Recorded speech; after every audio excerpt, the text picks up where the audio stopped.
হায়াত মৌতের মালিক আল্লাহ, ন্যূনতম সিকিউরিটি নিয়ে চলাও হলো সুন্নাহ।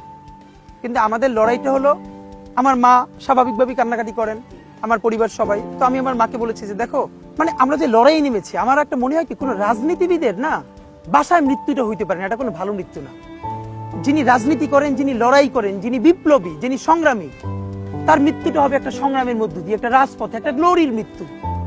আমি তো ভীষণভাবে প্রত্যাশা করি, আমি ছোটবেলা থেকে এই স্বপ্নটা দেখি, অনেক জায়গায় বলেছি, একটা তুমুল মিছিল হচ্ছে অন্যায়ের বিরুদ্ধে, সেই মিছিলের সামনে আমি আছি, কোনো একটা বুলেট এসে আমার বুকটা হয়তো বিদ্ধ করে দিয়েছে, এবং সেই মিছিলে আমি হাসতে হাসতে আমি শহীদ হয়ে গেছি।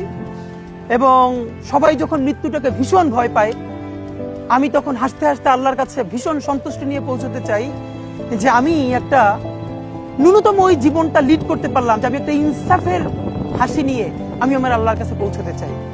সুতরাং আগামী 50 বছর বাঁচলাম, কোনো ইম্প্যাক্ট তৈরি হলো না আমার দিয়ে, দেশের জন্য, রাষ্ট্রের জন্য, উম্মার জন্য, জাতির জন্য। কিন্তু আমি ধরেন 5 বছর বাঁচলাম, সেটার মধ্য দিয়ে যদি আগামী 50 বছরের ইম্প্যাক্ট তৈরি হয়, তাহলে অনেকদিন বেঁচে থাকায় কি সাফল্যের? বলেন, শহীদ প্রেসিডেন্ট জিয়াউর রহমান কয়টা দিন বেঁচেছেন, কিন্তু ভাবেন আজকে পর্যন্ত উনি আমার অনুপ্রেরণা। হাঁটতে হাঁটতে আমার পা ফুলে যায়, আমি, আমার টিম, সেদিনকে ব্যাগের মধ্যে জুতো নিয়ে তারপরে একটা শপিং মলে ঘুরছিলাম, মানে পা ফুলে গেছে, পা জুতোয় ঢুকাতে পারছিলাম না। তো জিয়াউর রহমানের একটা ওনার গল্প মনে পড়ছিল, যিনি মাইলকে মাইল যখন হাঁটতেন, ওনার সাথে স্টাফদের পা ফুলে যেত, কিন্তু ওনার তো আর্মি ট্রেনিং আছে। তখন তাকে বলতো যে স্যার আপনার তো আর্মি ট্রেনিং, আমরা তো আর পারি না।